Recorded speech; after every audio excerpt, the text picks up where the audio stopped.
Seminario virtual COVID-19, Educación Superior y Discapacidad, retos, preguntas y propuestas.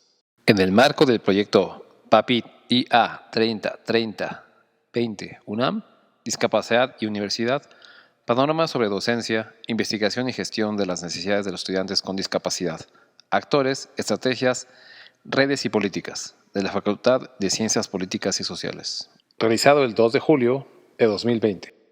En colaboración con Universidad de Rosario, Colombia, Universidad de Autónoma Manizales, Colombia, Universidad Pablo de Olavide, Sevilla, España, Universidad Tecnológica de Santa Catarina, México, Proyecto de Derechos Humanos y Discapacidad, BUD.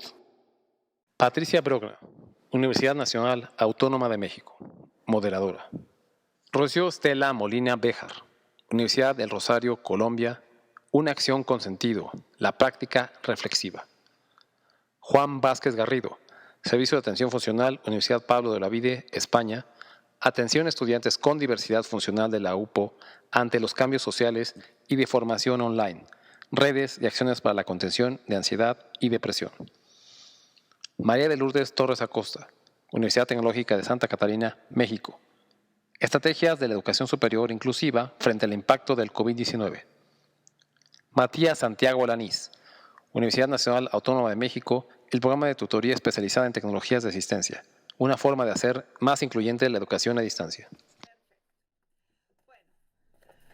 Buenos días a todos los que nos están acompañando en este espacio del Zoom y también a quienes nos están siguiendo por Facebook. Agradecemos mucho que estén compartiendo este espacio del seminario virtual COVID-19, Educación Superior y Discapacidad, retos, preguntas y propuestas, que se realiza en el marco del proyecto PAPID de la Facultad de Ciencias Políticas y Sociales de la UNAM, del que les voy a platicar en un momento.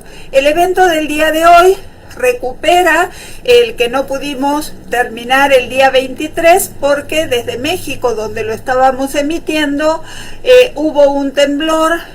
Así que tuvimos que desalojar los espacios, se perdieron las conexiones de internet, la señal de luz, así que bueno, tuvimos que suspenderlo y tenemos la alegría del día de hoy estar rehabilitando este espacio. Muy brevemente quisiera comentarles que el proyecto PAPID en el que se enmarca este seminario es el proyecto Discapacidad y Universidad, panorama sobre docencia, investigación y gestión de las necesidades de estudiantes con discapacidad, actores, estrategias, redes y políticas. Y justamente lo que nos interesa es identificar, ver qué acciones se están llevando a cabo en diferentes universidades. El problema que nosotros identificábamos es que hay un escaso conocimiento sobre las acciones que las universidades están haciendo y a la vez que está muy poco estudiada cuál es la relación de esas acciones con otras acciones más macro que las enmarcan como políticas públicas, políticas institucionales, y en ese sentido la investigación, que va a durar 2 años, va a poder saber cuáles son los factores tanto normativos, sociales, para que estas acciones que las universidades llevan a cabo se potencien y se fortalezcan, que no sean acciones temporales o que dependan del interés de alguna persona. Así que es un gusto para nosotros que en este encuentro estén participando parte de las universidades que nos acompañan: la Universidad del Rosario de Colombia, la Universidad Autónoma de Manizales, que estuvo la semana pasada, la Universidad Pablo de Olavide, que también va a estar hoy con la participación de Juan, y como universidad invitada, la Universidad Tecnológica de Santa Catarina. Entonces, sin ocupar más tiempo, vamos a iniciar presentando, nombrando a los ponentes que nos acompañan y que ustedes pueden ver, a Rocío Molina Bellar de la Universidad del Rosario, Lourdes Torres Acosta de la Universidad Santa Catarina y Matías Santiago Alanís de la UNAM. Para quienes no me conocen, mi nombre es Patricia Brogna, también de la UNAM. Bien, la modalidad en la que vamos a trabajar es que vamos a apagar las cámaras quienes no estemos exponiendo, así que solo van a ver ustedes ahorita a Rocío Molina y a los dos intérpretes, los demás apagaremos la cámara mientras expone Rocío. Rocío es fonoaudióloga, magíster en discapacidad e inclusión social. Es miembro del Grupo de Investigación en Ciencias de la Rehabilitación, gestora, coordinadora del Programa de Apoyo a Estudiantes con Discapacidad de la Universidad del Rosario, el programa Incluser, y también es coordinadora del Nodo Centro de la Red Colombiana para la Internacionalización de la Educación Superior, IES, para la discapacidad. Y agradecemos mucho, como a todos los ponentes, que estén de nuevo dedicándonos su tiempo para contarnos qué están haciendo. Gracias, Rocío. Muy buenos días. Para mí es un gusto volver a estar con ustedes. Agradecer a Pato, a nuestra colega y a todos este esfuerzo que hacemos por volver a estar con ustedes el día de hoy, debido a el percance que no fue agradable para nadie en la jornada del temblor de México. Esperamos que todos hayan estado bien y daré paso entonces a la presentación para contarles un poco acerca de lo que estamos realizando en la Universidad del Rosario, pero además también pues estar alineados con muchos trabajos en red, porque como lo dijo Pato, yo soy miembro de la red, la universidad es miembro de la red y estoy representando también el Nodo Centro en Bogotá, que somos más o menos ahorita en la red 25 universidades. La Universidad del Rosario está trabajando en un lema hace algún tiempo de universidad con todos. Y en este momento en donde tenemos tantos procesos, tantos avances, donde se habla diferente de la inclusión en la educación superior, pues denominé mi conferencia Una acción con sentido, la práctica reflexiva. Una palabra que ha aparecido y con la que nacimos muchos realmente. Esto de la práctica ha sido central para aquellos que estamos atentos a la inclusión, porque de ahí es que se han creado escenarios, políticas, momentos, personas. Y ante esto de hacernos preguntas, desafíos y tener algunas respuestas, pues yo centré la presentación en una pregunta que hace bastante tiempo he trabajado con algunos estudiantes en sus proyectos de investigación y es referente a esa misión y visión de cada proyecto institucional de las instituciones. Cuando uno va, cuando uno lee, cuando uno investiga, encontramos muy claramente párrafos muy bien escritos, con rutas, con proyectos a 5, a 3 años. En el caso de la Universidad del Rosario, estamos en la Ruta 2025, donde aparecen también en varias misiones y visiones un currículo flexible, posiblemente toda esa atención integral, satisfacción de necesidades de los estudiantes, y poco a poco se ha venido observando, creo que volveré a hacer una investigación de cómo ha sido el cambio a través del tiempo porque pues han cambiado los escenarios, las políticas, las acreditaciones institucionales y por lo tanto entran bastante bien la palabra de cómo se adapta esta universidad o esta institución y además la palabra de inclusión. Nosotros creemos que en todos estos misiones y visiones que he revisado, esto de formar hombres íntegros, además con ética, muy conocedores del país, pero además propender por las necesidades del país, es donde creemos que hace falta un desarrollo puntual. Cuando queda bien escrito, por supuesto, esa es nuestra línea de trabajo, una misión y una visión clara, pero además tenemos que desagregarla, tenemos que darle cuerpo, tenemos que escribir cómo se va a hacer, porque si no nos queda en el pensamiento que aparentemente sí somos incluyentes, pero no sabemos después cómo hacerlo, con qué rubro presupuestal, con qué personas, a quiénes recibimos. Entonces, ya habíamos oído en la sesión pasada y estamos alineados. Me encanta ver que todos estamos casi alineados en que estos tres elementos de cultura, política y práctica nos atraviesan en el trabajo de la educación inclusiva. Y fíjense que si leo de para arriba está la práctica, está la política en el medio y está la cultura de primero, porque eso es lo que necesitamos.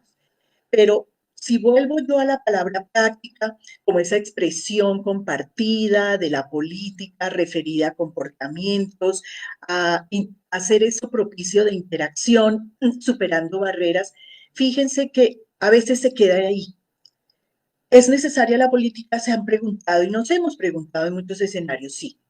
Yo sí creo que es necesaria una política, precisamente porque cuando hablamos de misión y visión, no nos queda exacto qué es lo que se hace y la política no pasa. Las personas sí pasamos, los interesados pasamos, pero dejamos una política, dejamos algo que se tiene que cumplir y que tiene que con el tiempo, pues por supuesto, ir evolucionando. Y lo más importante, la cultura. Por lo tanto, por eso, cuando nosotros hablamos de práctica en la Universidad del Rosario, iniciamos con eso.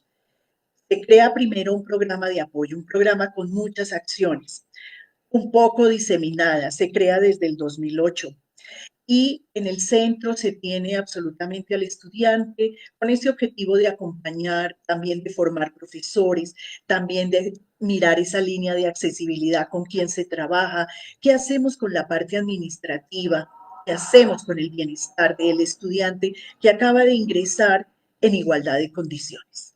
Este programa nace en el 2008 después de una serie de proyectos de investigación porque teníamos además que justificar muy bien por qué creemos en esto, por qué vamos a transitar hacia la inclusión, más allá de un lineamiento y una normativa, ¿cierto? Más allá de esa práctica y también ir creando esa cultura. Ese fue nuestro primer desafío. Y después vino entonces, ante esas actividades que posiblemente sentíamos un poco desagregadas, que teníamos que trabajar en grupo, que teníamos que trabajar en equipo, que una perspectiva de diálogo era urgente, porque si no se quedaba desdibujada las acciones.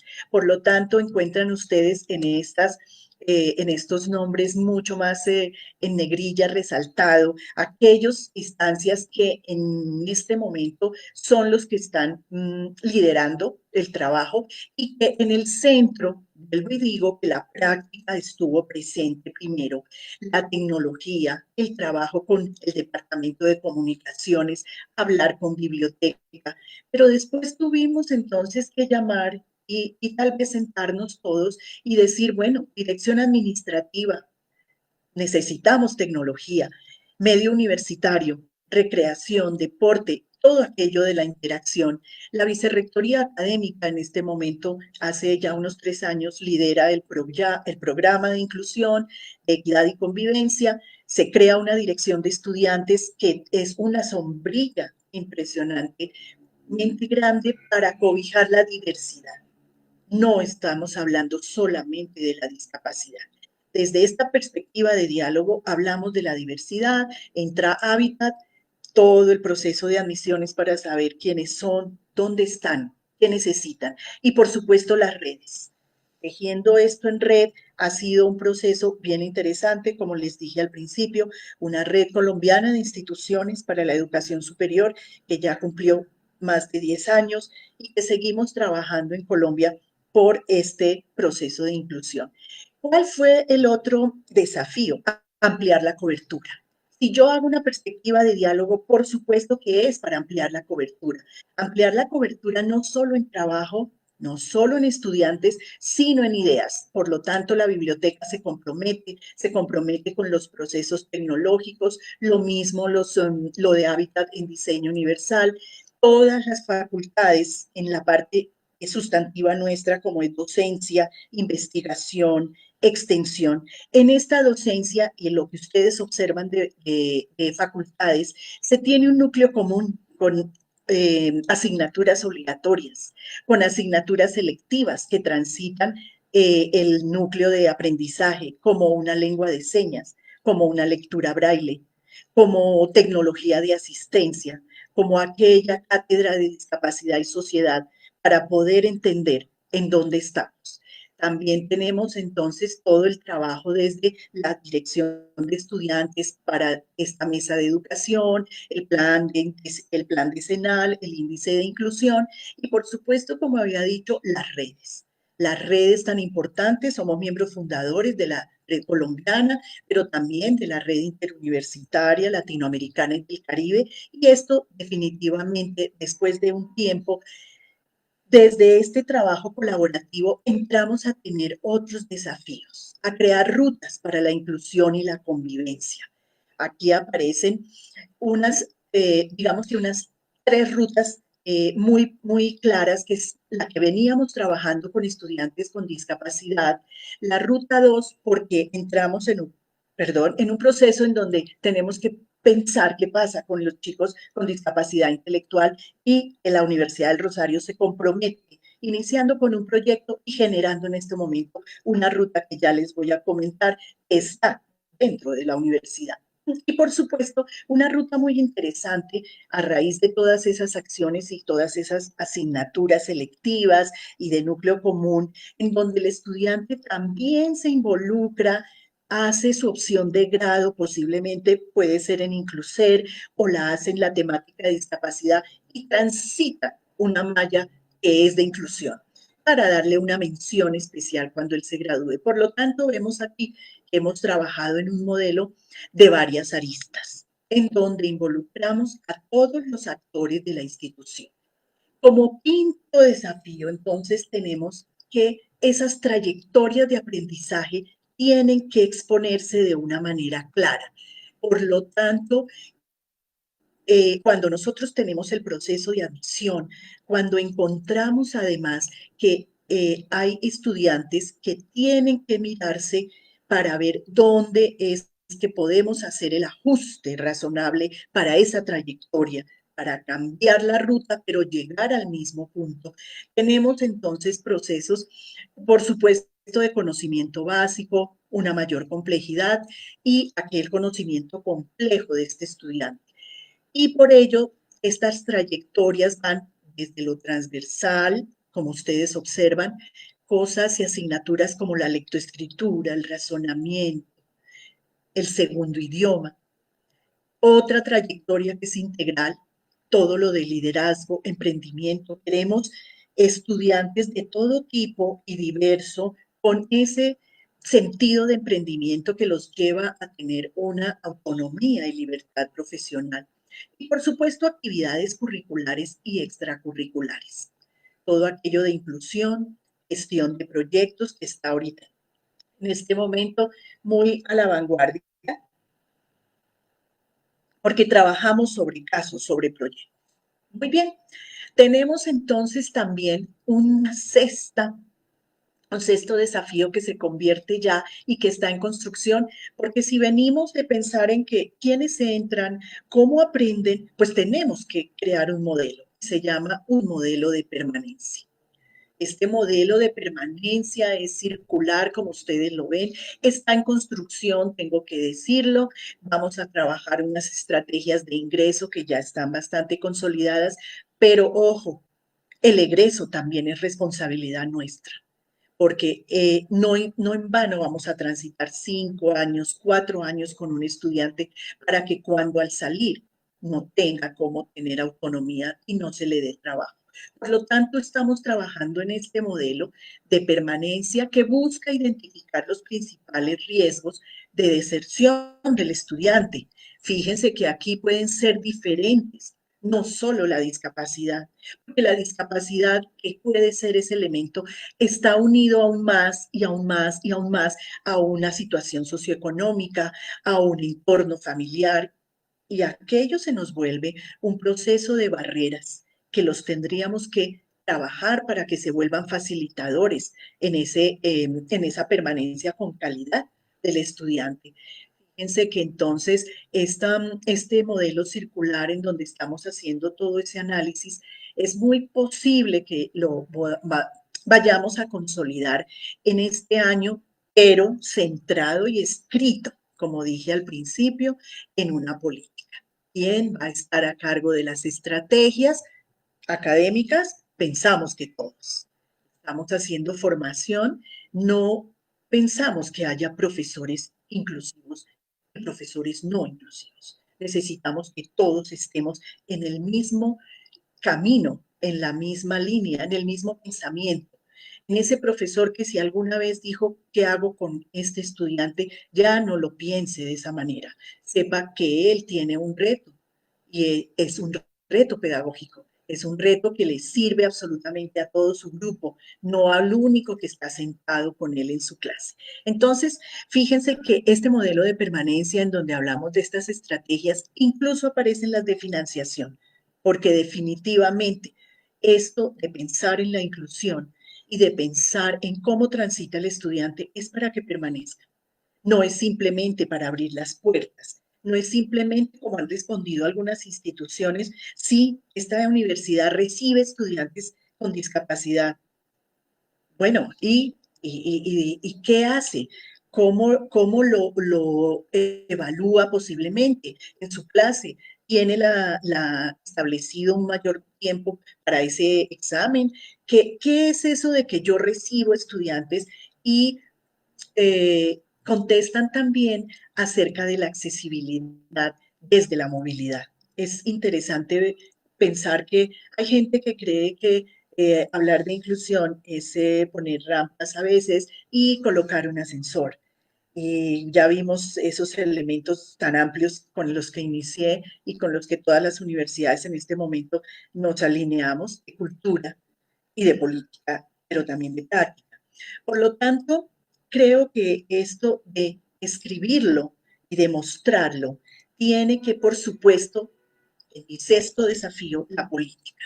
La política inclusiva, una política en donde tenga todos aquellos lineamientos, aquellas estrategias y donde sea explícito, no que quede implícito en que sí, esta universidad, pues miren la visión, ellos sí piensan en que necesitan trabajar por país, por necesidades, por la inclusión, que es una palabra que está en este momento en la agenda política de los tomadores de decisiones de las instituciones. Eso es claro. Yo quiero ser clara en que está escrito en la agenda política, porque además, por lineamiento normativo, por proceso de acreditación institucional, las universidades ya tienen que mostrar hechos.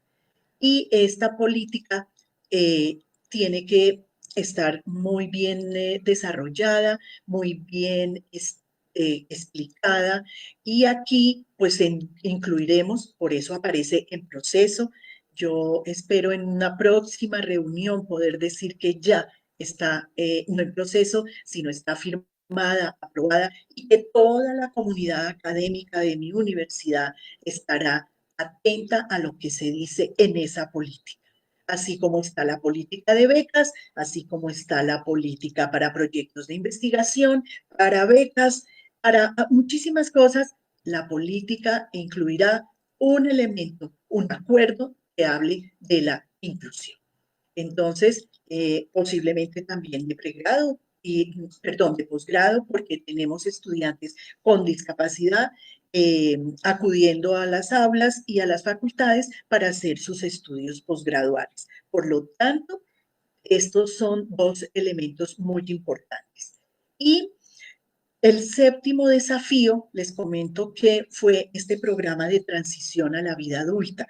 Este programa de transición a la vida adulta lo lidera la doctora Inés Elvira Restrepo, una líder impresionante que ingresa con un proyecto y trabajamos en su proyecto de investigación. Se queda.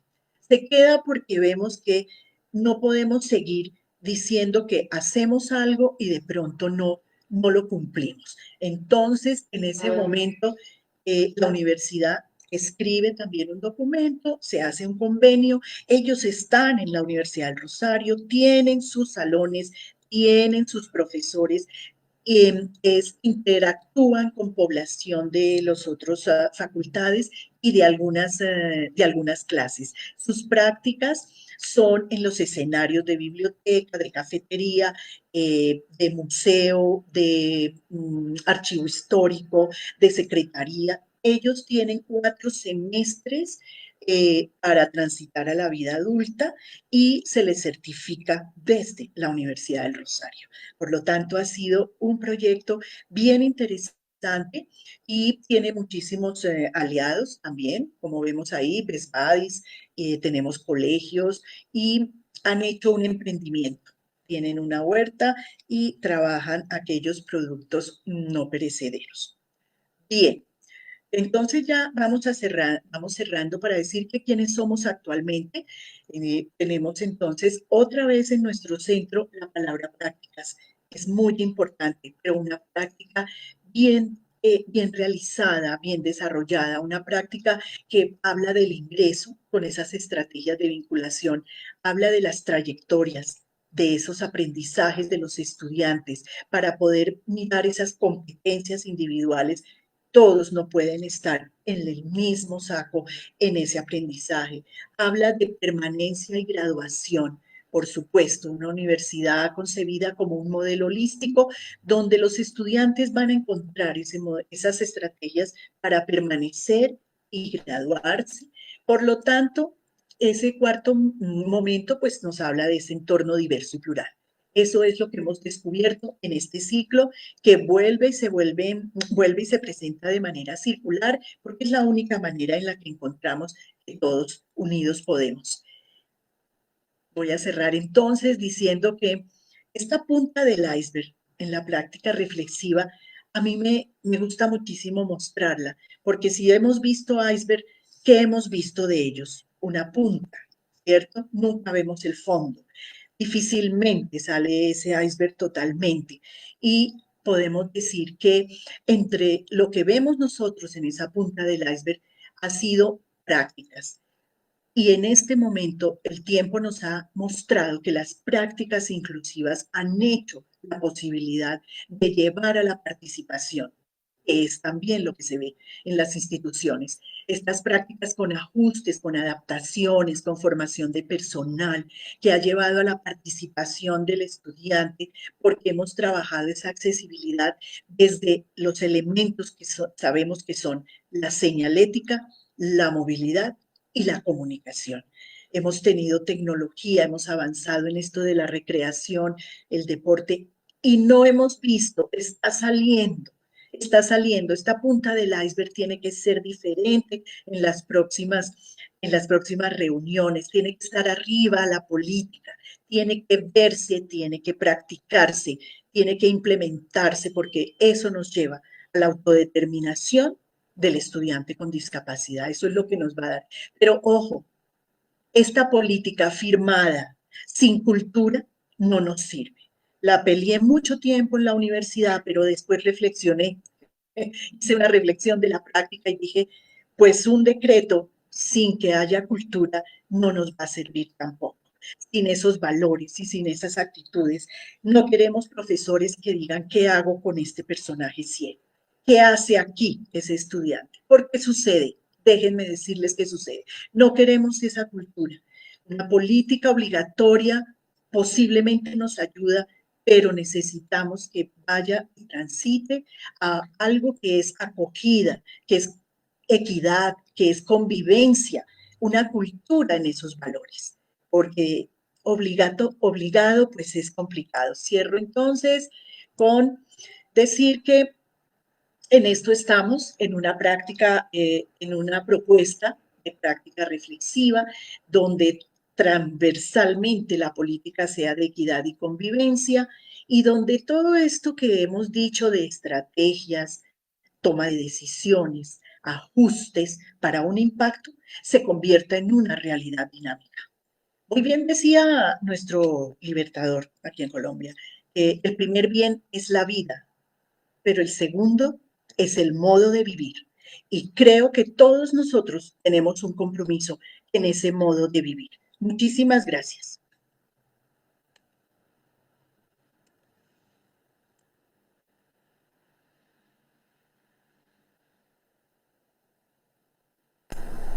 Muchísimas gracias por tu participación, Rocío. Nos volvemos a encontrar entonces para el cierre y le vamos a pedir si puede Lourdes, por favor, seguimos con tu presentación. Dejamos la de Juan, que es un video para el final.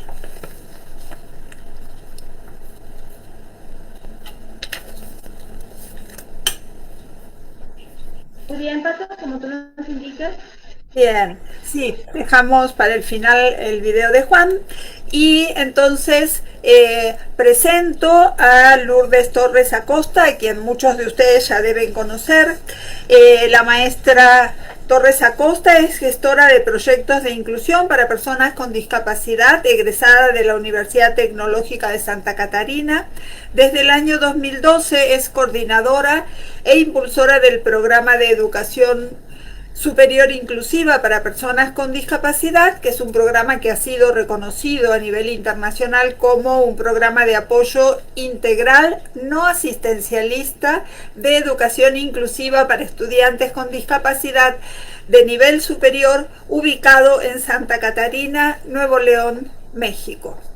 Es participante y organizadora de diferentes foros, cursos, conversatorios en materia de educación inclusiva y derechos humanos de personas con discapacidad, y va a contarnos el magnífico trabajo que hacen en su institución.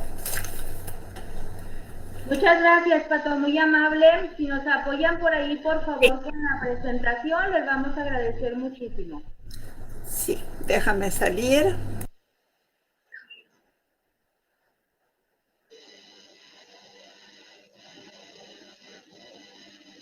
Excelente, muy bien, muchísimas gracias. Pues yo les quiero platicar una anécdota, primeramente.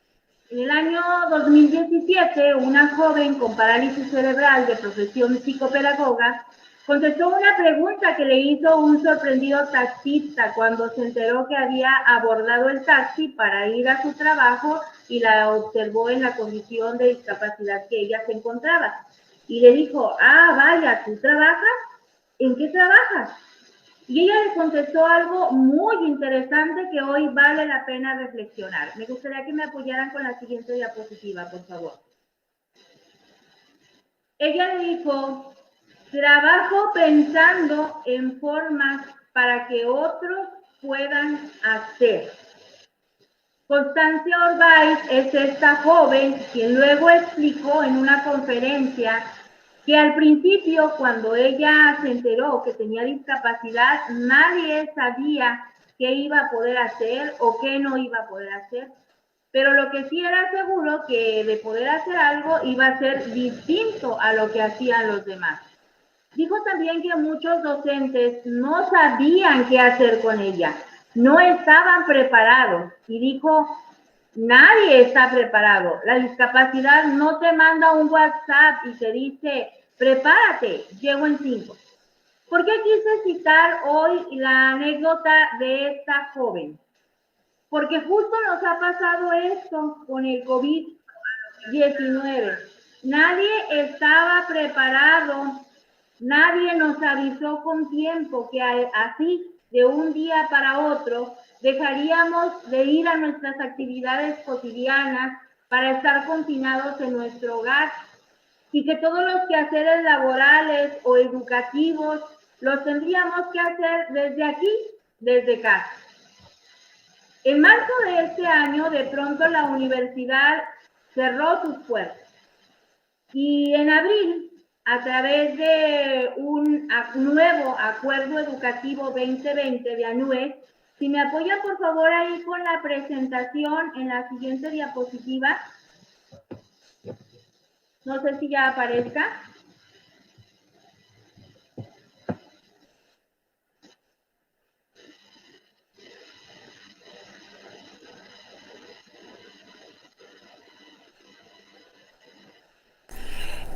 Lulú, estamos viendo la de Planeación Estratégica 2020. Correcto. En este se me quedó, yo creo, congelada aquí mi pantalla, Pato, pero precisamente a través de este nuevo Acuerdo Educativo 2020 de ANUIES se les dio una respuesta a las instituciones de educación superior en México para enfrentar la crisis del COVID. Y la segunda vertiente principal textualmente dice: continuar las actividades de docencia e investigación y difusión de la cultura con el apoyo de una amplia gama de herramientas tecnológicas que implica lo que son aulas virtuales, plataformas de comunicación remota, repositorios, bibliotecas y materiales digitales, entre otros. Y así se tenía que hacer, no había más opción.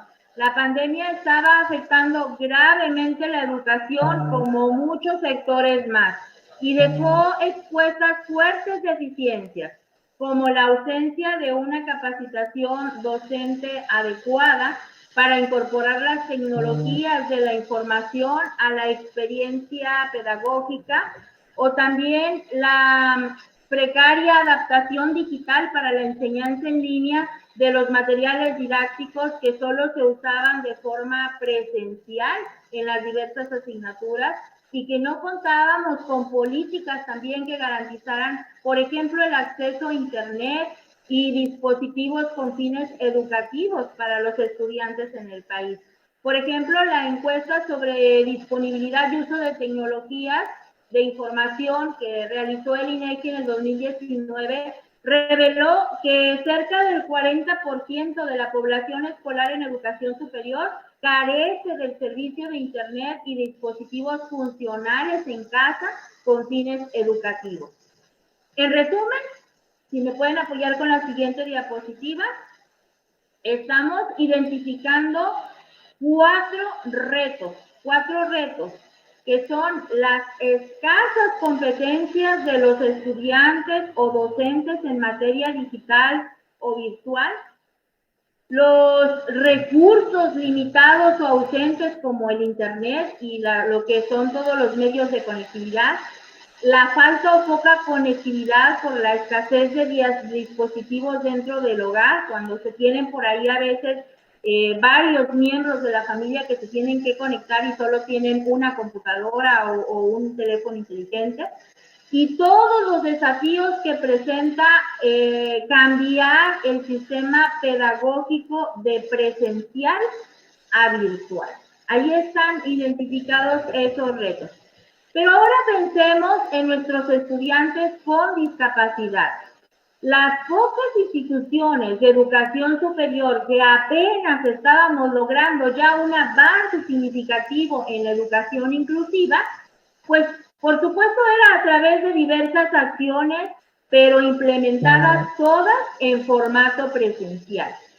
Quienes han tenido la oportunidad ya de escucharme hablar en otras ocasiones de la Universidad Tecnológica Santa Catarina, saben que pues ya tenemos 15 años trabajando en un programa de educación superior inclusiva que tiene cobijados a más de 200 estudiantes en este momento con alguna discapacidad física, sensorial o psicosocial en el nivel superior.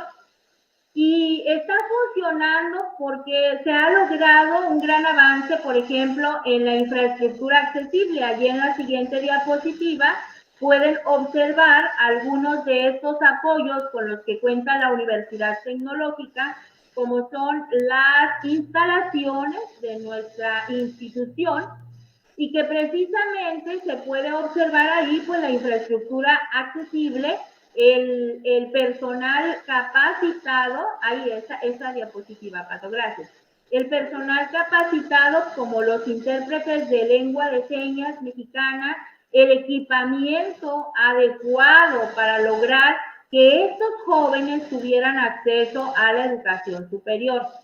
Pero ahora, ante el impacto de esta crisis, pues la infraestructura accesible, junto con todo el equipamiento para hacer los contenidos accesibles, se quedaba allá encerrado, bajo candado en las instalaciones.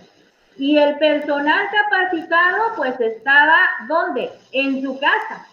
Se desató el boom de las aulas virtuales y el pobre docente no sabía ni dónde anclar al intérprete de lengua de señas en su videoconferencia, por ejemplo, para dar las clases. El alumno con discapacidad no comprendía el funcionamiento de las aplicaciones de videoconferencias o reuniones virtuales. El modelo de 70% práctica y 30% teoría aplicable al subsistema de universidades tecnológicas del país ya no era muy posible. Toda la maquinaria, los robots, el software especializado se habían quedado allá, encerrados en los laboratorios de la universidad. Por eso, como bien dijo la psicopedagoga que cité al principio en su anécdota, era el tiempo de ponerse a pensar en formas para que otros pudieran hacer. Era tiempo de evolucionar, de cambiar, de ser más flexibles. En nuestro caso, de volver a aquellos inicios cuando comenzó el programa de inclusión en nuestra institución en el año 2004, donde comenzamos a trabajar con base en ensayo y error.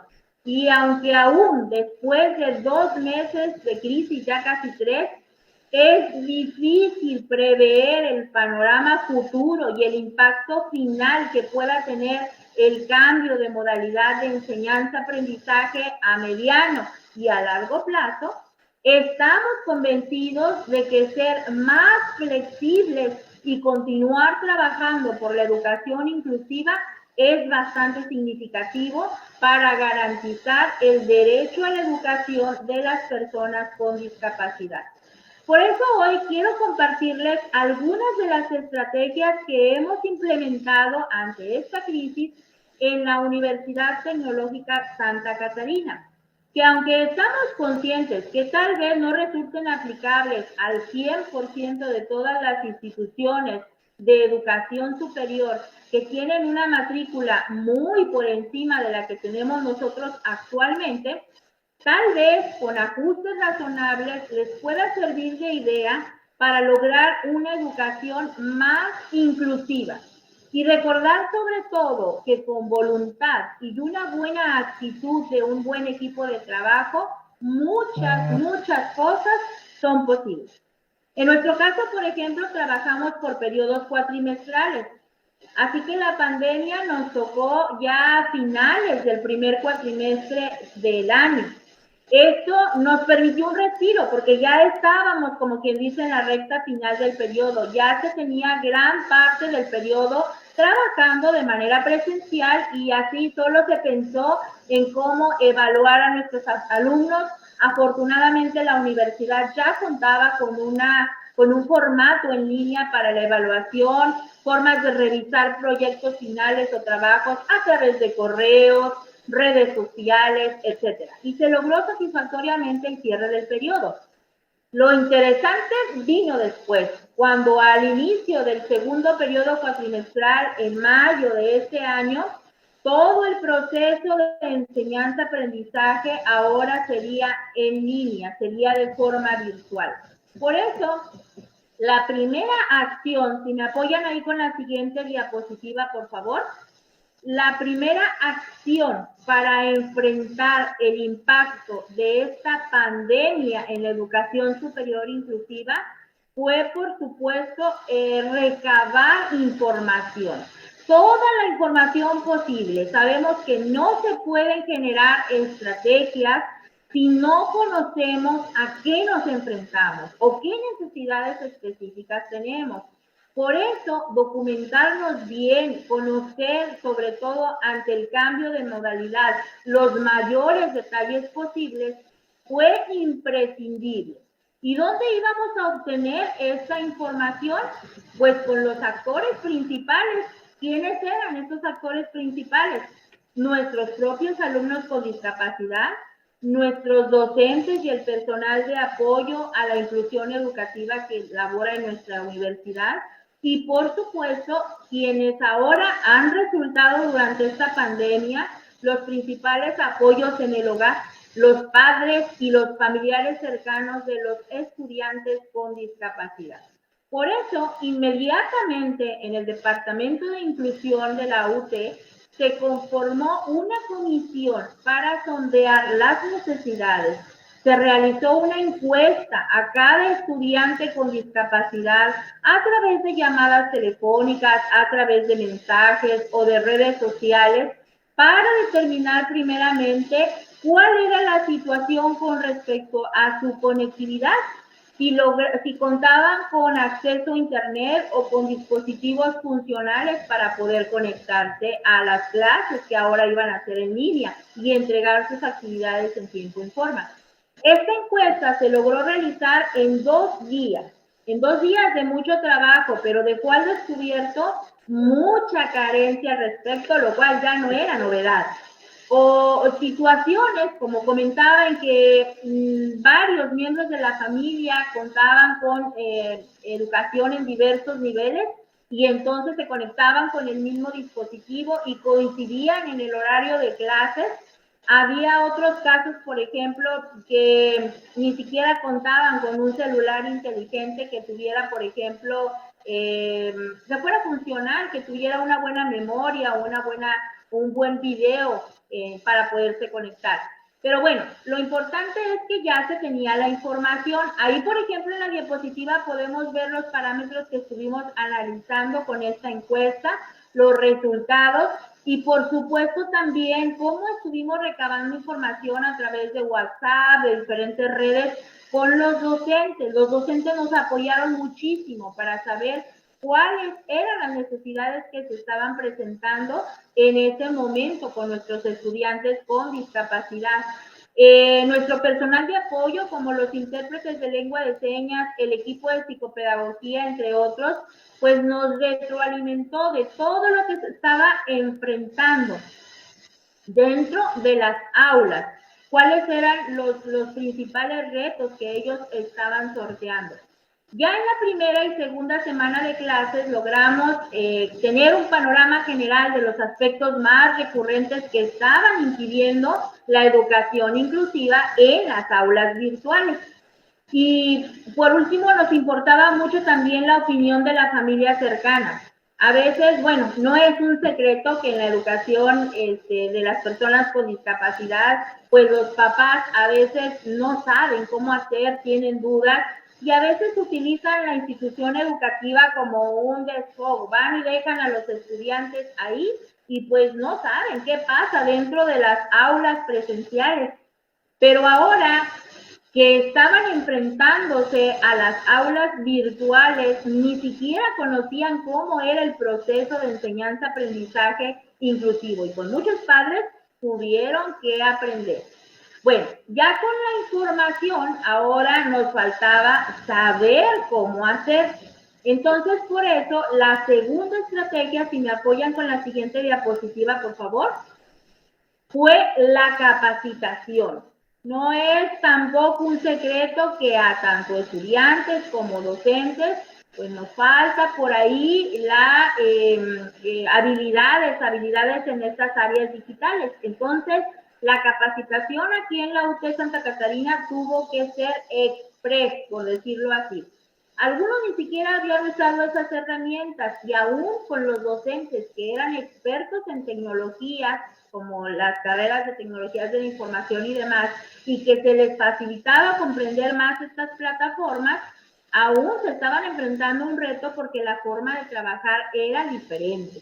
Entonces, a través de estos cursos, pues se tuvieron que abrir, por ejemplo, también cuentas de correos institucionales, así de forma veloz, para que se les pudieran hacer llegar a los alumnos y entonces se pudieran vincular a las plataformas de trabajo y todos estar sincronizados. Tomar en cuenta la aplicación que se iba a utilizar para transmitir los conocimientos y la plataforma de aulas que iba a ser para entregar las evidencias de aprendizaje. Es normal entonces que por la costumbre del paradigma de la enseñanza 100% presencial, pues estaban un poco desubicados, pero sentimos que los estudiantes recibieron de forma muy positiva el cambio. Primero, pues se entusiasmaron un poco con el gusto de ya no tener que trasladarse hasta el campus, solo tenían que encender su dispositivo electrónico y listo. Algunos docentes sí estaban algo temerosos, sobre todo quienes no estaban acostumbrados a esta modalidad, pero afortunadamente tanto docentes como estudiantes hemos avanzado no solo en cuanto al aprendizaje y manejo de las herramientas virtuales, sino también lograr una buena comunicación, paciencia con las plataformas, aprender a valorar lo que se tiene hasta ahora y descubrir un montón de cosas que se pueden hacer ahora en esta modalidad. En lo personal he visto beneficios de hacerlo de esta manera. Por ejemplo, hay una mejoría en la calidad de la enseñanza. Al preparar el material para presentarlo en una videoconferencia, hace que sea de una manera más sistemática, tomando en cuenta los elementos accesibles. Y eso minimiza las clases a vapor que a veces sucedían en algún lugar del mundo por ahí con algún docente. La educación la siento un poco más significativa y puntual porque tiene que ser más aterrizada y estructurada en el aula y se puede diversificar de ciertas formas. Fue, por ejemplo, un área de oportunidad para muchos docentes porque hay que esforzarse por mantener al alumno interesado, por captar la atención de ellos. Y bueno, estamos creciendo, trabajando en las diferentes asignaturas para que se logre un aprendizaje significativo utilizando todas las herramientas disponibles para la educación virtual, como son las redes sociales, los sitios web, las apps educativas, los videoconferencias y webinars como este y muchos más entornos de aprendizaje. La siguiente diapositiva, por favor. Ahí tenemos los apoyos específicos.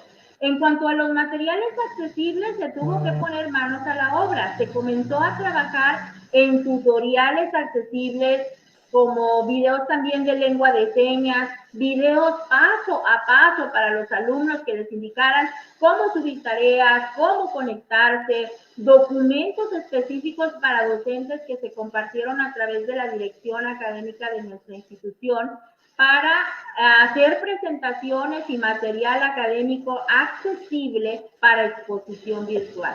Todos los aspectos que se tenían que tomar en cuenta para las actividades que se suben a la plataforma. A veces es muy fácil tomar una foto con las instrucciones del trabajo y subirla a la plataforma, pero no resultaba accesible. Entonces, había que hacer los ajustes necesarios y para eso se les proveyó de estos manuales.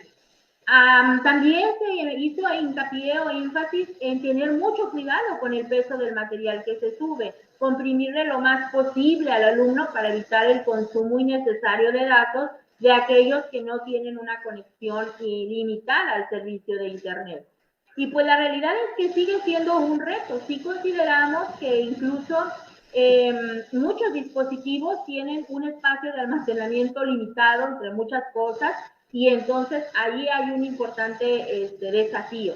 O, por ejemplo, en el anclado para el correcto uso del intérprete de lengua de señas. ¿Dónde lo pongo para que esté visible? Tiene que tener su cámara encendida y todos los alumnos de discapacidad auditiva también.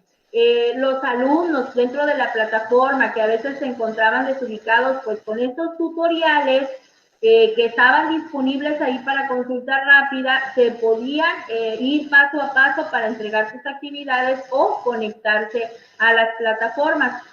Hubo casos en que había que instalarle ciertos software específicos y hasta la disposición de docentes, lo tengo que recalcar, de docentes que hasta acudieron a un punto de encuentro o hasta los hogares de los alumnos para recoger sus equipos de cómputo y llevarlos a la institución para que se les instalara este software y no exponerlos a ellos durante esta contingencia sanitaria.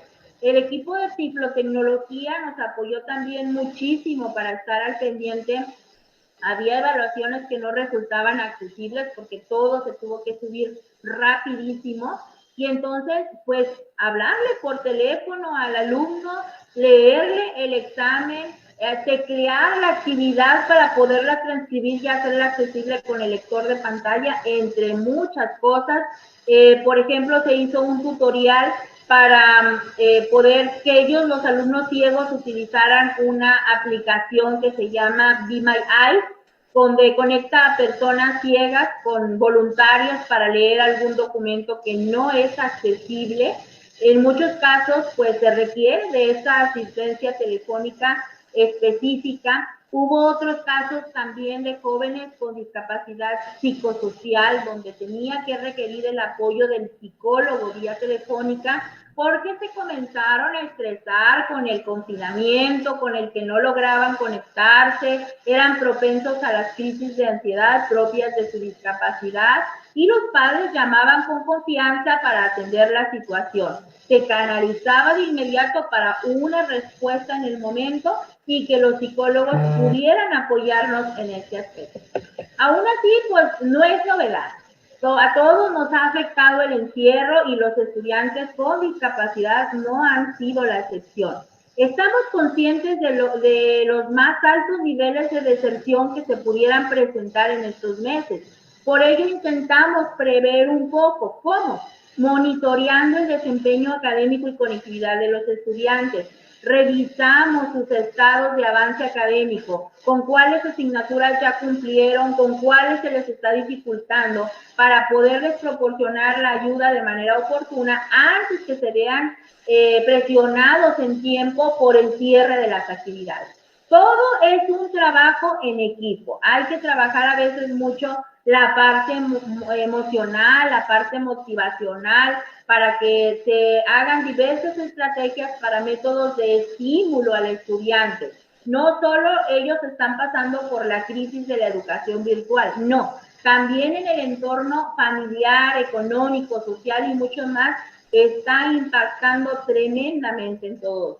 Por eso quiero cerrar esta intervención solo recordándoles que es cierto, esta crisis ante el COVID-19 nos ha mostrado lo vulnerables que somos en muchos aspectos, pero que siempre será muy importante la planeación y la flexibilidad en la educación inclusiva.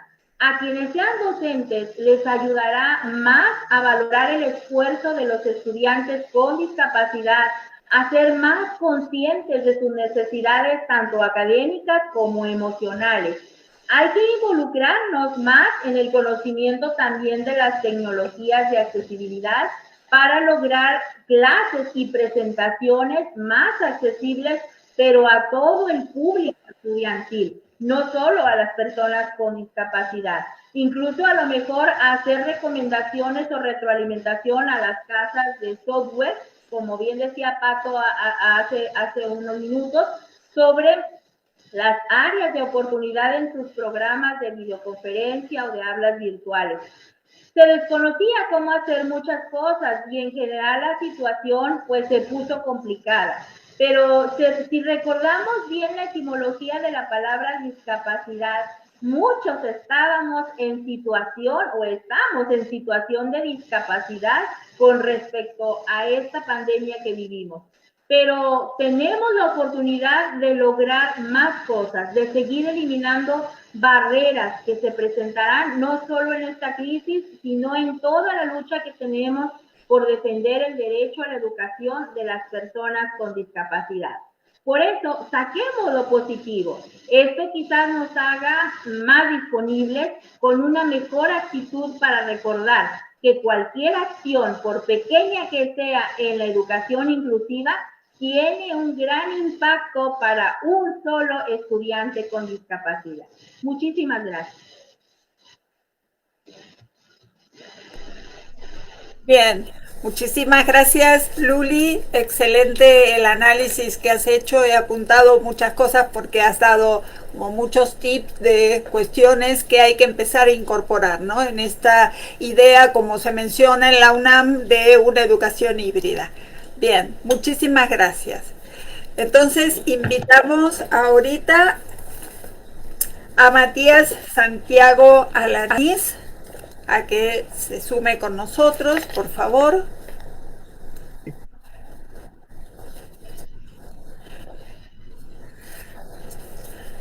Hola, Matías. Presentamos al licenciado Matías Santiago Alanís. Matías es egresado con mención honorífica de la licenciatura en Políticas Sociales y Administración Pública de la UNAM. Es un colega en la UNAM. Actualmente colabora como prestador de servicios profesionales en la Coordinación de Universidad Abierta, Innovación Educativa y Educación a Distancia en la UNAM. Es también profesor de asignatura en nuestra facultad. Muchísimas gracias por haber aceptado estar con nosotros y te escuchamos, Matías.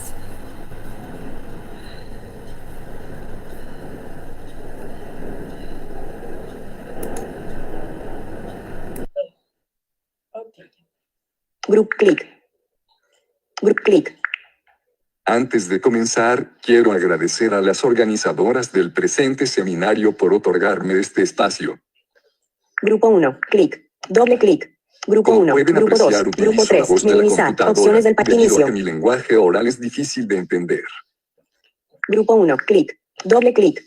En esta ocasión les hablaré acerca del programa de tutoría especializada en tecnologías de asistencia, a cargo de la Coordinación de Universidad Abierta, Innovación Educativa y Educación a Distancia de la UNAM. Grupo 1, clic. Doble clic. Para ello, primero les contaré cuál es el propósito esencial de este programa, posteriormente platicaré sobre sus antecedentes. Luego les compartiré de una manera sintética cuáles son los procedimientos que se han instrumentado para apoyar al estudiantado con discapacidad de la modalidad a distancia. Por último, expondré algunas metas que se pretenden lograr en el futuro opciones del pack inicio. Group click. Group click. El objetivo esencial del programa es brindar apoyo a estudiantes con discapacidad que estén iniciando sus licenciaturas en la modalidad a distancia. Grupo clic. Doble clic. Dicho apoyo se enfoca en acompañar de manera remota a las y los alumnos para que puedan activar y configurar las diversas herramientas de accesibilidad ya instaladas en los sistemas operativos de los dispositivos que utilizan para realizar sus actividades de aprendizaje. Grupo 1, clic. Doble clic. Los antecedentes del programa se remontan al año 2017, donde se comenzó un trabajo de recopilación y análisis sobre la temática de la discapacidad y la educación superior en México, con el propósito de realizar insumos útiles para apoyar la inclusión de estudiantes con discapacidad en el sistema de Universidad Abierta y Educación a Distancia, SUAYED, de la UNAM. Grupo 1, clic. Doble clic. Cabe aclarar que el SUAYED ofrece un bachillerato a distancia y 22 licenciaturas en línea de distintas escuelas y facultades adscritas a esta universidad. Grupo 3, minimizar. Opciones del pack inicio. Teclado, puntero, doc, B menús, sistema, personalizada, flechas, Ghost Reader, ratón avanzado. Grupo 1, Grupo 2, Grupo 3, minimizar. Opciones del pack inicio. Grupo 1, clic. Doble clic. Cuando se inició el proyecto que da vida a este programa, la información estadística sobre el alumnado con discapacidad inscrito en la modalidad a distancia era escasa. Grupo 1, Grupo 2, Grupo 3, minimizar. Opciones del pack inicio.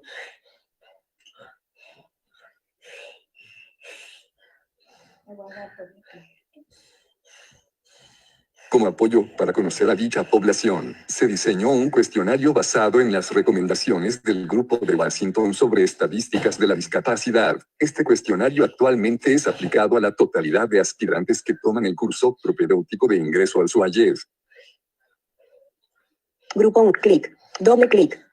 Gracias a los datos obtenidos a través del instrumento ya explicado, se pudo identificar que el 85% de aspirantes que reportaron tener discapacidad afirmaron tener dificultades para ver aún usando lentes.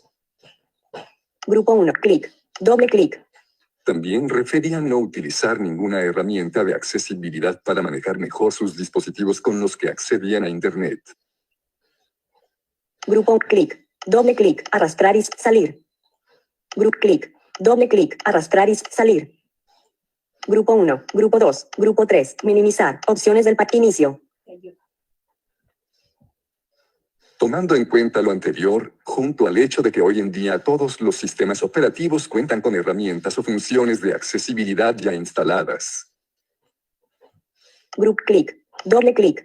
se tomó la decisión de comenzar un programa piloto de tutoría especializada en tecnologías de asistencia, el cual solo estaba dirigido a estudiantes con discapacidad visual de primer ingreso a la licenciatura en psicología en la modalidad a distancia. Grupo clic. Doble clic. Arrastrar y salir. Grupo clic. Doble clic. Arrastrar y salir. Grupo 1. Clic. Doble clic. Grupo 1. El concepto Grupo 2. de tutoría Grupo que 3. se aplica Minimizar. en el Opciones programa del se define inicio. como el proceso mediante el cual se realiza un acompañamiento y una intervención educativa a cargo de académicos o de estudiantes de niveles superiores, quienes a través de estrategias y acciones personalizadas buscan la retención escolar, así como el éxito académico de las y los tutorados, teniendo como meta su formación integral. Grupo clic. Doble clic. El procedimiento que se siguió, tanto en el programa piloto como en el actual, es el siguiente. Grupo clic. Doble clic. Identificar a las y los alumnos que afirmaron tener un tipo de discapacidad durante el curso propedéutico. Grupo 1. Clic. Doble clic. Mandar un correo electrónico con una carta de invitación al programa y con una petición para que respondan un formulario colocado en la plataforma de Google, con el fin de obtener un primer acercamiento a sus necesidades tutoriales específicas. Grupo clic. Doble clic. Una vez que las y los estudiantes contestan el correo o el formulario, se comienza formalmente el proceso de tutoría. Grupo 1. Grupo 2. Grupo 3. Minimizar. Opciones del inicio. Grupo 1. Grupo 2. Grupo 3. Minimizar. Opciones del inicio. El proceso inicia a través de correos electrónicos o por medios de la plataforma de WhatsApp con una entrevista, cuyo propósito principal es conocer los requerimientos particulares de las y los tutorados. A partir de sus respuestas se construyen estrategias y acciones tutoriales personalizadas de mutuo acuerdo. Las estrategias más frecuentes son las siguientes: proporcionar indicaciones para que las y los tutorados puedan activar las herramientas de accesibilidad ya instaladas en sus dispositivos que cubran sus necesidades derivadas de su tipo y grado de discapacidad.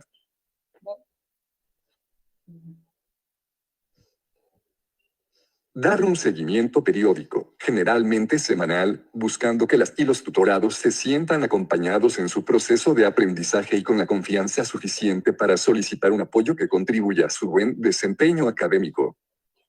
Grupo clic. Doble clic. Para finalizar el proceso de tutoría se realiza una entrevista breve, con el objeto de que las y los tutorados puedan evaluar el programa desde su propia perspectiva y experiencia. Grupo A 1. partir Clic. de los Doble datos clic. recabados Arrastrar en y el programa salir. piloto y en el vigente se pueden distinguir dos tipos de perfiles. Grupo clic. Doble clic. Arrastrar y salir. Por un lado están las y los tutorados con discapacidad visual moderada que requieren la asistencia de la tecnología solamente en ocasiones esporádicas. Grupo clic. Doble clic. Y por otro lado se encuentran las y los estudiantes con discapacidad visual severa que ya manejan lectores de pantalla para poder utilizar sus dispositivos, pero que requieren apoyo para transformar las lecturas que no están en formato de texto. Grupo 1. Grupo 2. Grupo 3. Minimizar. Opciones del inicio. Grupo 1. Grupo abajo. Arriba. Izquierda. Derecha. Salir. Grupo 2. Abajo. Arriba. Izquierda. Derecha. Salir. Grupo 1. Clic. Doble clic.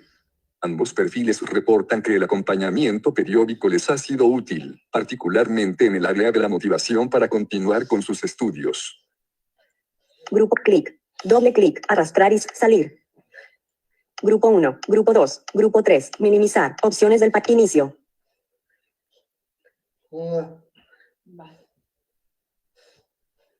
Es de destacar que debido a su naturaleza totalmente en línea, el programa no se vio afectado en ningún momento con la actual emergencia sanitaria.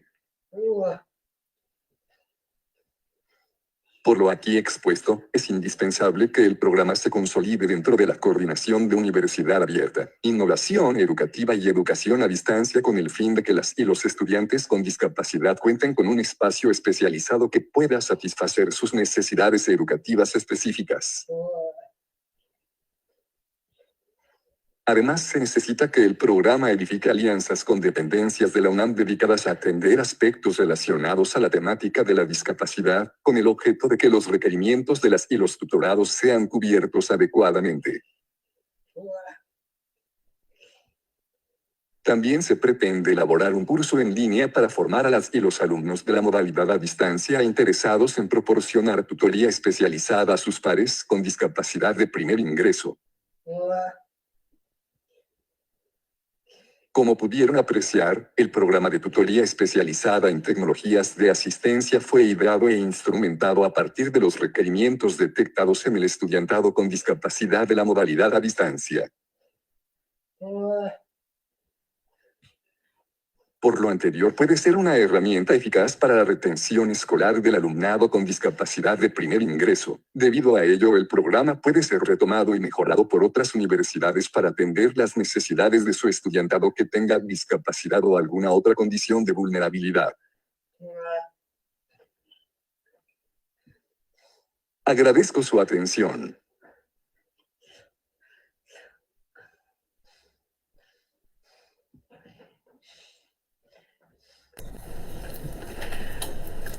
Bien, Matías, muchísimas gracias por la presentación que acabas de hacer, por la presentación también de este trabajo que estás haciendo en el área de educación a distancia. Supongo que en esta reorganización que hace la UNAM de pasar del CUAED al CUAYET y de integrar distintas áreas de educación a distancia, tu propuesta y lo que tú bien mencionas de que este programa que organizas y coordinas se institucionalice y pueda ser un programa. Me parece fantástico esta propuesta que haces de tutoría entre pares para alumnos de primer ingreso.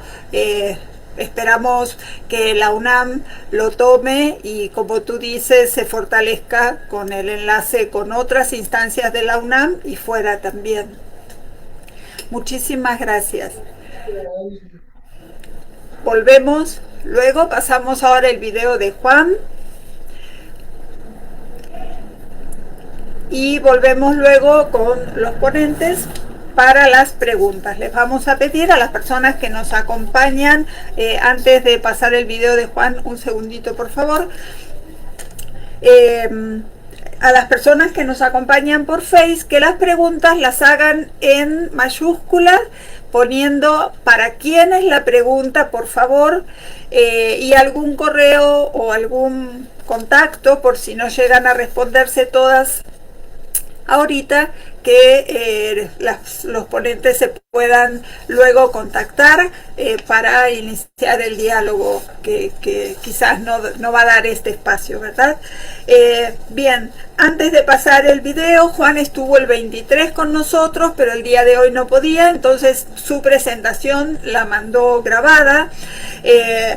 Juan Vázquez Garrido es licenciado en Psicología por la Universidad de Sevilla, es máster en Terapia Cognitivo-Conductual de la UNED,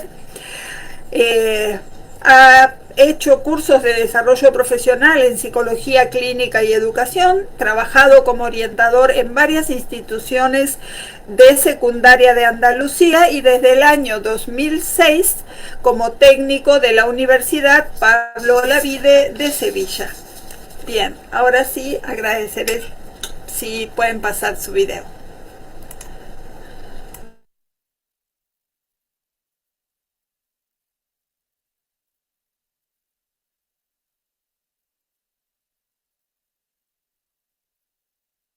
de la Universidad Pablo Olavide de Sevilla.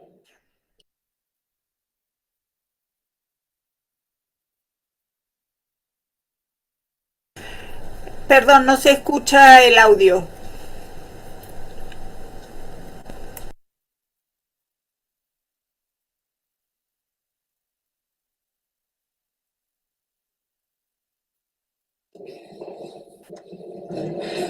Bueno, mi nombre es Juan Vázquez Garrido, soy técnico responsable del Servicio de Atención a la Diversidad Funcional de la Universidad Pablo Olavide de Sevilla.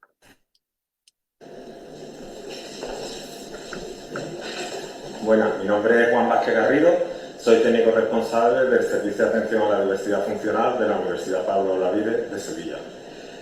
Agradezco esta oportunidad de difundir el trabajo que venimos realizando desde las universidades para atender a las personas con discapacidad y concretamente en la situación de pandemia que tenemos en nuestra universidad, que hemos sufrido en nuestra universidad. Yo soy psicólogo, licenciado en Psicología por la Universidad de Sevilla y llevo... Voy a detenerlo un momento. Me parece que, Yamit, no estás escuchando el video, ¿verdad? Correcto, no, aquí desde Zoom no lo escucho. Ok, denme un segundo para Gracias. revisar.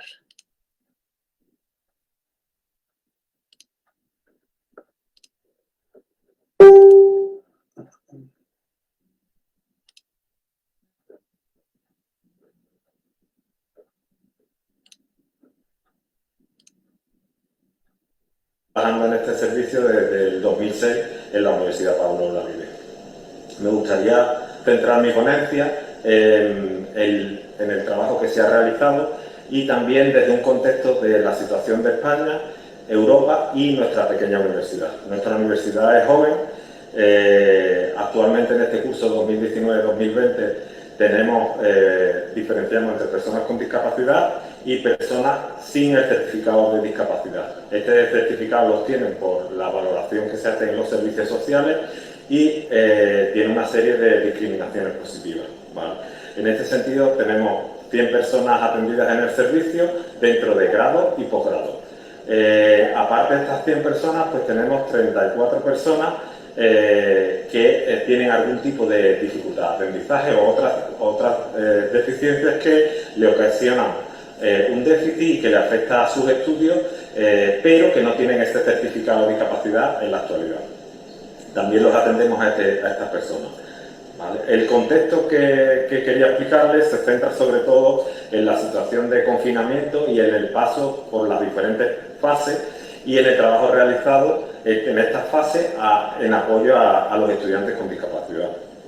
En España la fase empezó con el confinamiento el 13 de marzo. El 13 de marzo nos tuvimos que ir todos a nuestros domicilios y se cesaron las actividades presenciales en todas las universidades, en todos los centros educativos en España. Se cerraron también todos los negocios y se pasó a una situación de confinamiento. En esta situación de confinamiento, pues la situación fue de incertidumbre y de no saber tener toda la información suficiente, por lo que los trabajadores de la universidad nos pusimos al servicio de apoyo de los estudiantes con discapacidad y en este caso lo que hicimos desde el servicio fue contactar con los diferentes estudiantes y ver todos los programas que se estaban llevando a cabo para ver su evolución y su adaptación a la nueva situación de docencia online y confinamiento. Después del 13 de marzo se pasó a una segunda fase, el 4 de mayo, ¿vale? La fase 0. Después se pasó al 11 de abril, del 11 al 24. Después del 25 al 7 se pasó a la fase 2 y del 8 al 21. Y el 22 de junio fue cuando pasamos, digamos, a la nueva normalidad que dictó nuestro gobierno.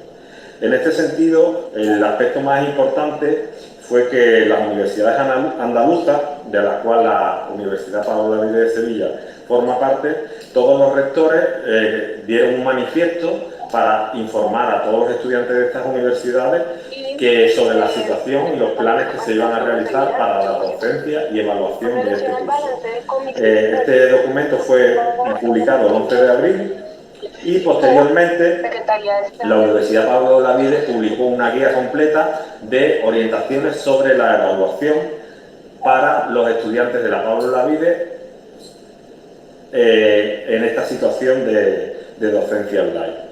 Fue publicada el 30 de abril y después explicaré algunas características de esta guía.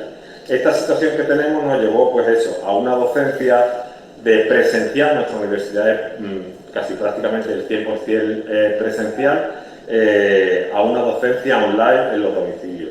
Desde la universidad también se tuvieron que tener en cuenta que los estudiantes estuvieran dotados con las tecnologías suficientes para tener una conexión buena, tener equipos adecuados para poder seguir la docencia online, y tanto para los estudiantes como para el profesorado. Desde el servicio lo primero que nos pusimos es a continuar el seguimiento que hacemos con los estudiantes, pero hicimos más énfasis en los planes individuales y en determinados grados que podían ser susceptibles de tener más problemas de adaptarse a la docencia online. Igualmente tuvimos en cuenta la variable de tipo de discapacidad, según el tipo de discapacidad, porque las personas, los estudiantes con algún tipo de enfermedad mental o otras características parecidas podían ser susceptibles de tener más dificultades, más problemáticas a la hora de las adaptaciones a esta nueva situación que nos afectó a todos. ¿Vale? En ese sentido, revisamos todos los informes individuales y nos pusimos en contacto con los estudiantes y con las estudiantes mediante correo electrónico, mediante llamadas de teléfono y mediante mensajería de WhatsApp, Telegram, etc. Como ya he dicho, desde el Servicio de Atención a la Diversidad Funcional atendemos a unas 134 personas, de las cuales muchos solicitan adaptación y otras no solicitan adaptaciones específicas. ¿Vale? Nosotros desde el servicio trabajamos desde un plan general a 5 años, después con programas específicos, y gracias a las características específicas de campus único y de una pequeña universidad nos podemos tratar y logramos tener un trato más individualizado. Por eso contactamos por teléfono, mandamos mensajes y confirmamos cuál era la situación de cada uno de estos estudiantes y dónde se podían dar más dificultades, más problemas para adaptarse a la docencia online. Ya digo, pero la situación de incertidumbre y de falta de información, por lo menos hasta la fecha del 30 de abril que se publicó esta guía, hizo toda esta situación bastante estresante y compleja de abordar. Especialmente tuvimos en cuenta, pues tenemos 4 personas que son gran dependientes y necesitaban de un apoyo personal, necesitan de un apoyo personal en su estancia en la universidad. Al pasar a la docencia online, había estudiantes que se les reevaluó toda su situación y en función de las características y del contexto ahora en su domicilio para la docencia online, pues se confirmó que se seguía manteniendo ese servicio, esta vez a distancia, de apoyo o asistente personal para un montón de gestiones, desde gestiones administrativas, coordinación con los profesores, hasta en algunos casos pues decir que se rescinde ese servicio porque la persona en su domicilio sería autónoma. ¿Vale? Entonces nos centramos también no solamente en esta revisión individual, sino también concretamente en 2 áreas importantes que para nosotros son muy satisfactorias, como son las estancias Erasmus. Teníamos 12 estudiantes con discapacidad en estancias Erasmus en Europa y junto con los compañeros de Relaciones Internacionales contactamos con ellos para informarles de la situación y que nos dieran feedback de si decidían continuar en sus países que estaban realizando la estancia o si volvían a España a su domicilio. En este sentido, al final todos los estudiantes terminaron la estancia Erasmus, pero la mayoría ha vuelto a su domicilio y ha seguido una docencia online de las universidades de acogida europeas. Todo este esta situación de incertidumbre ha afectado mucho a las estancias Erasmus y a la movilidad internacional, lógicamente.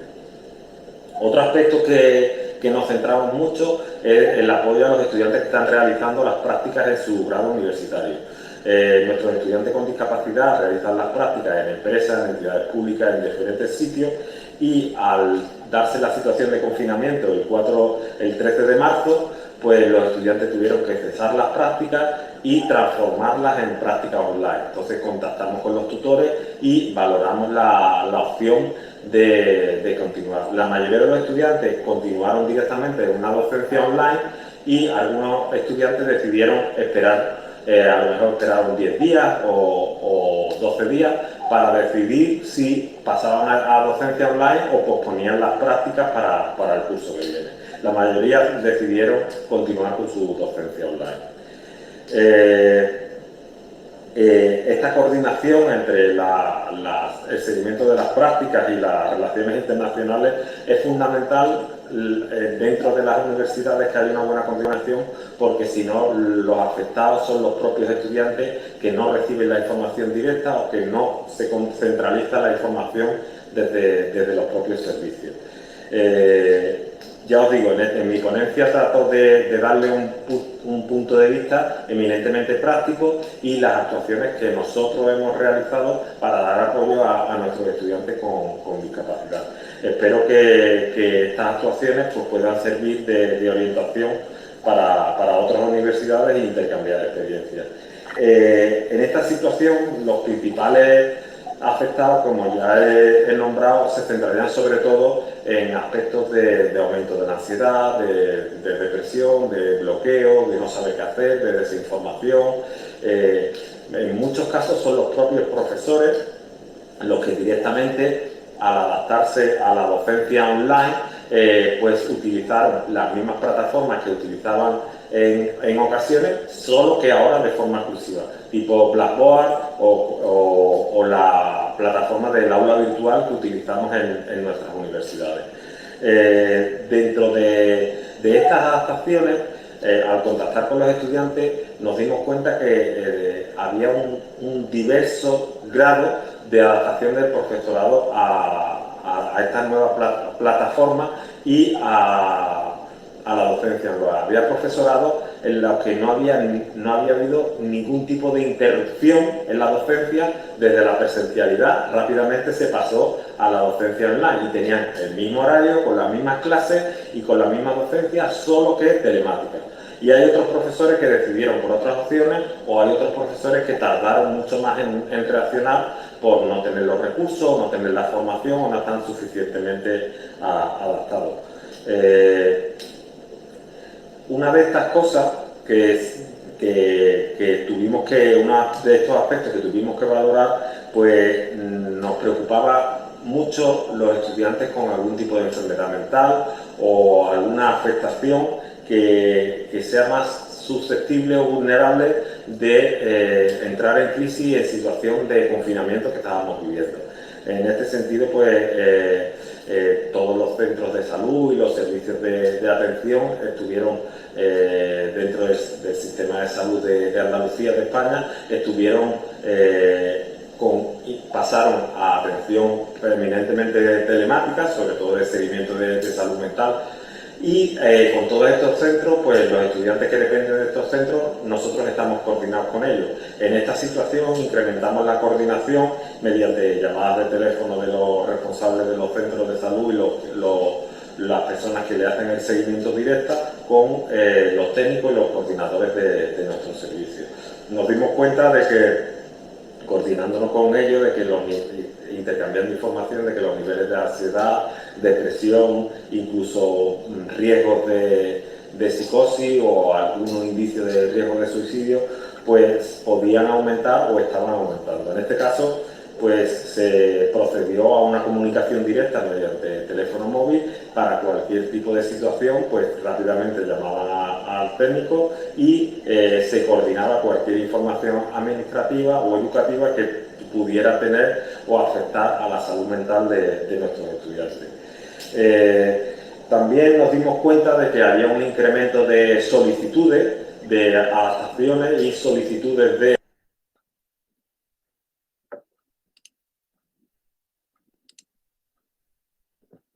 registrado en estos estudiantes, en estos 134 estudiantes. Estas solicitudes venían sobre todo derivadas porque dimos difusión de los diferentes decanatos y los diferentes profesores y a través de los departamentos, en el caso de que tuvieran constancia de que alguno de sus estudiantes pues tuviera alguna dificultad o tuviera algún tipo de crisis o algún tipo de problemática que ellos pudieran observar que le estuviera afectando y que fuese de una gravedad importante, pues se pusieran en contacto con el servicio. Además también los estudiantes pues le manifestaban a los profesores pues su situación y en algún caso pues se nos venían derivados o a través del profesorado o los mismos estudiantes informando de la situación en la que se encontraban de crisis y qué es lo que podían hacer, ¿vale? Ante estas peticiones, estas nuevas solicitudes de peticiones, sobre todo que afectan por situaciones de aislamiento, desinformación o bloqueo de nuestros estudiantes, pues actuamos en función de cada caso individual. Estos casos individuales nos centramos sobre todo en situaciones de ansiedad y dependiendo del momento evolutivo en el que se encontrara esa persona, pues se actuaba. Había personas que habían tenido un seguimiento dentro de salud mental y que ahora mismo pues tenían ese vacío de seguimiento y no encontraban el apoyo. Había otras personas que habían entrado en crisis y nunca habían tenido contacto con salud mental. Entonces la orientábamos hacia los servicios de salud mental y le dábamos apoyo en la universidad. Es de señalar que desde el Servicio de Atención a la Diversidad no hacemos terapia y tampoco diagnosticamos, pero sí damos apoyo y derivamos hacia los recursos públicos que funcionan para dar apoyo a estos ciudadanos, a nosotros. En este sentido, pues sí tengo que darle la información de que una vez que el estudiante contacta con nosotros, nosotros hablemos mediante videollamada o llamada telefónica y le informamos de las opciones que tiene y del apoyo que puede seguir y de la ayuda que puede recibir por parte de los servicios de salud público, pues entonces el estudiante ya tiene una guía, una orientación y su situación de aislamiento o de desinformación varía mucho y mejora mucho. También señalar que el informe que se publicó el 30 de abril, este informe que publicó la Universidad Pablo Olavide para sus estudiantes, indicó que prácticamente en la mayoría de las ocasiones, o en el 100% de las ocasiones, se pasara a una evaluación online. Entonces, en ese sentido, volvimos a contactar con los estudiantes, puesto que los informes y los documentos que tienen los profesores teníamos que adaptarlos a la situación de evaluación online. En algunos casos pues no requería ningún tipo de adaptación porque el estudiante al contrario estaba mucho más adaptado a estas nuevas tecnologías y en otro caso sí se tuvo que cambiar el tipo de evaluación, el formato, el tiempo de evaluación para adaptarlo a esta nueva situación online. Nos encontramos siempre con algún pequeño porcentaje de profesores que podía ser reticente a hacer estas adaptaciones, sobre todo en el medio online. Pero una vez que se justificó y se contactó con ellos directamente, pues no hemos encontrado ningún problema en ninguna de las solicitudes de adaptación que hemos recibido. Entonces, una vez que se inicia el proceso de confinamiento, se pasa por las diferentes fases, hemos tenido que hacer un seguimiento mucho más estrecho a nuestros estudiantes con discapacidad a través de estos planes individuales e ir variando no solo las adaptaciones, sino el grado de apoyo para dar respuesta a las necesidades cambiantes que tenían nuestros estudiantes. La sintomatología, las dificultades que se encontraban sobre todo estaban relacionadas con la falta de información y con la ansiedad, con el bloqueo, qué es lo que va a ocurrir con sus asignaturas, qué es lo que va a ocurrir con sus exámenes. Entonces, en este sentido también la universidad en junio publicó una instrucción en la que los estudiantes, si querían, debido al COVID-19, a la situación de emergencia, podían anular de forma parcial sus matrículas, con lo que no perdían convocatoria y no tenían menos problemas. Una serie de estudiantes se acogieron a esta opción, pero la mayoría de nuestros estudiantes con discapacidad pues han realizado sus evaluaciones y han terminado sus exámenes sin ningún tipo de problema, realizando las adaptaciones pertinentes. Por ejemplo, ponemos el caso centrándonos en el caso de estudiantes con salud mental. Hemos estado muy pendientes de estudiantes con algún tipo de diagnóstico de psicosis, porque la situación de confinamiento ha sido muy dura para estas personas, porque muchas veces son incomprendidas en sus características y a veces es difícil explicarle a su profesorado pues, las adaptaciones que son necesarias, la flexibilidad que hay que tener, la flexibilidad sobre todo temporal y de formato de evaluación. Entonces, en ese sentido, sí hemos estado muy pendientes de estudiantes. Después, otro grupo de estudiantes que hemos tenido que estar muy pendientes son los estudiantes con algún tipo de, por ejemplo, de síndrome de Asperger, los cuales, dependiendo del grado en el que estén, pues ha significado esta transformación a la docencia de evaluación online, ningún problema, pero sí, al aumentar el número de información de cada asignatura que le llega a lo largo del día, pues se han visto desbordados por sus propias dificultades personales debido al síndrome de Asperger. Entonces, en algunos casos, pues han contado con un apoyo personal, con una red de compañeros y con los técnicos del propio servicio para apoyarles. En conclusión, desde los servicios de atención a la discapacidad de las universidades, pongo el ejemplo de mi universidad, la Universidad Pablo Olavide, se ha trabajado muy duro para dar apoyo y sobre todo información para que los estudiantes puedan adaptarse a esta situación de confinamiento debido a la pandemia. También se ha dado información y formación suficiente al profesorado para que tengan esta sensibilización para con sus estudiantes, sobre todo en estas terribles circunstancias que hemos tenido que vivir todos. Por mi parte, nada más, agradecer esta oportunidad de poder explicar nuestra experiencia aquí en la Universidad Pablo Olavide, y para cualquier duda pues pueden escribirme a mi correo electrónico jvar@abmon.upo.es. Muchísimas gracias.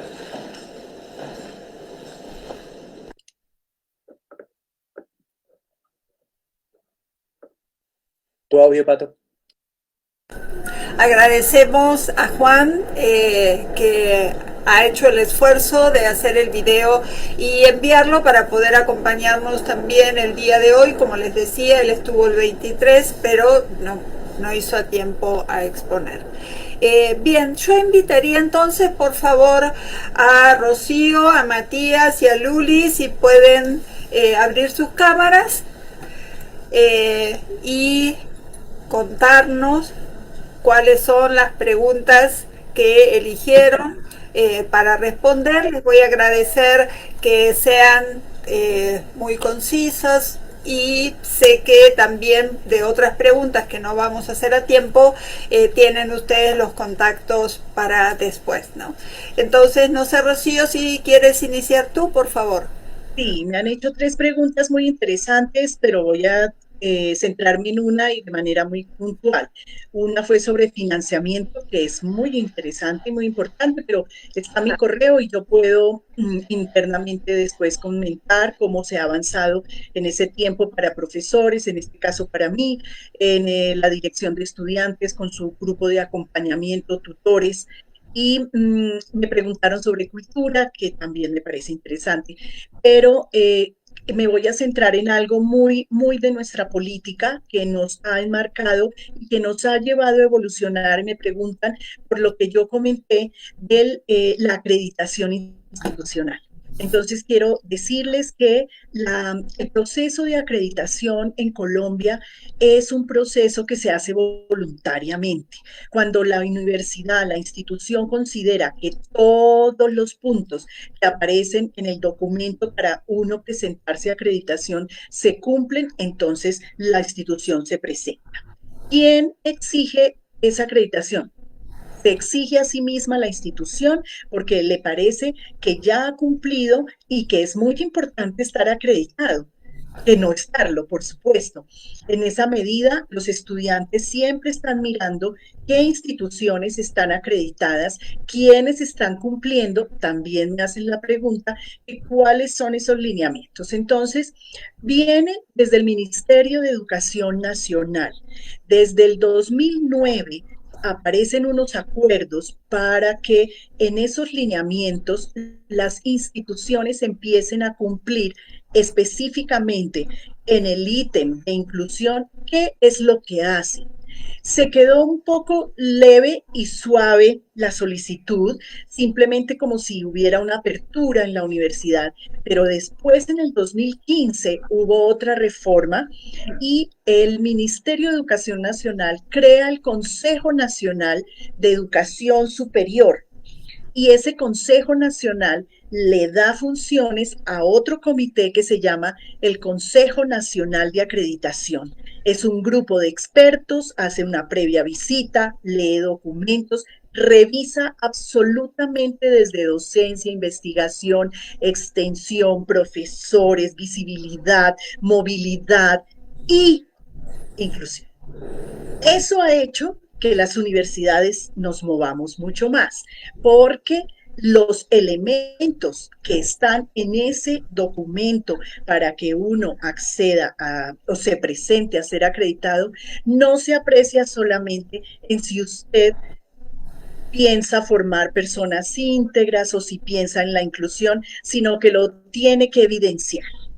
Y eso ha hecho un cambio, tanto que les quiero decir que tenemos, antier, llegó desde el ministerio a la red el último acuerdo 02 del 2020, en donde se ajustan de nuevo los elementos para que la institución sea acreditada.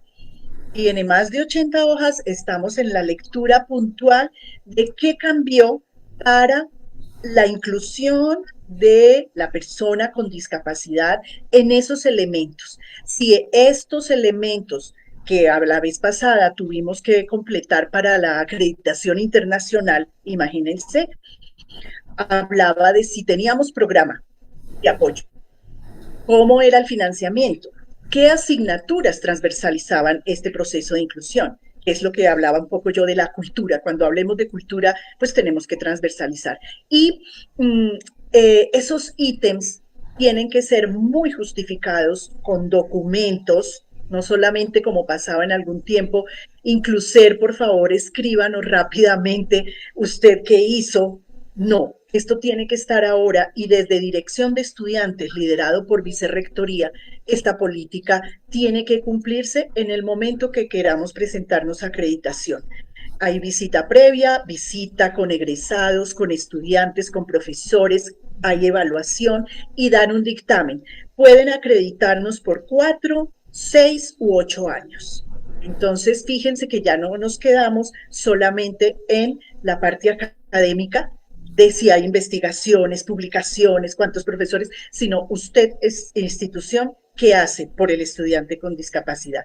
A eso se refiere esto de acreditación institucional. Bien, muchas gracias, Rocío, y seguramente es una presión importante para las instituciones para que cumplan, ¿no? Sí, claro. Matías, ¿quieres tú responder la pregunta? Grupo 1, grupo 2, grupo 3, minimizar, opciones del inicio. La voy a hacer de traductor.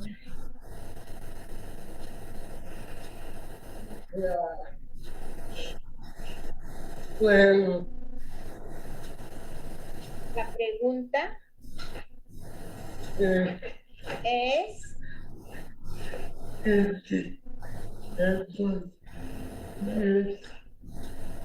que si el SUAYET ofrece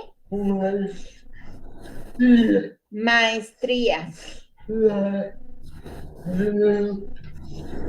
La respuesta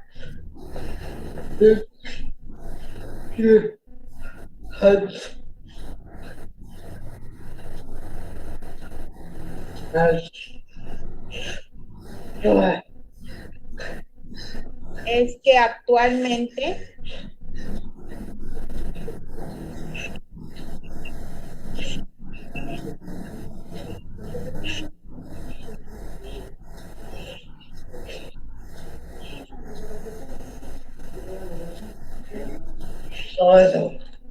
solo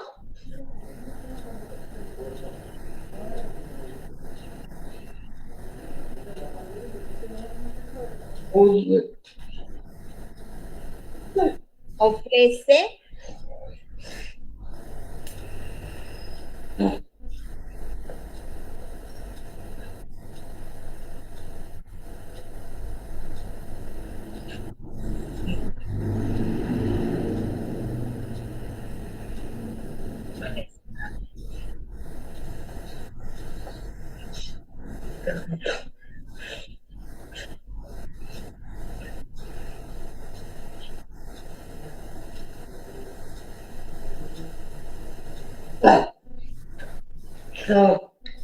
cuatro.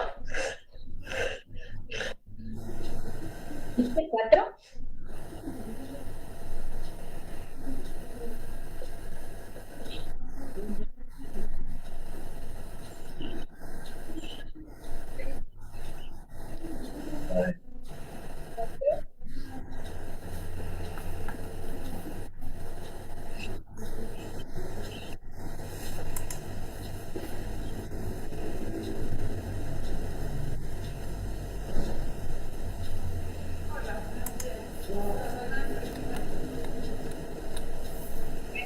Ahí le vamos a dejar.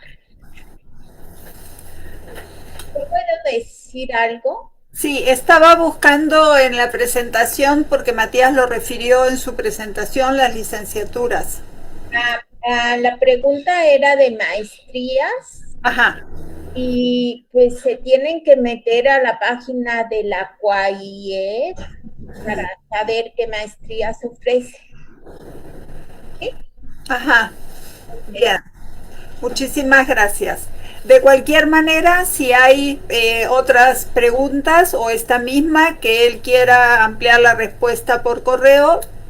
Ok, bien. Gracias, Matías. Bien. Lourdes. Vamos entonces con tu respuesta. No sé por qué Rocío se apagó, pero sería importante que se queden igual también y que Matías también se quede. Sí, Lourdes, te oímos a ti. ¿Qué pregunta elegiste? Bueno, muchas gracias, Pato. Sí, bueno, preguntan también sobre algo como los financiamientos que se han, de dónde se han obtenido para lograr el avance que tiene el programa de inclusión en la UTE. Pues prácticamente estos financiamientos han sido las aportaciones del recurso del gobierno federal.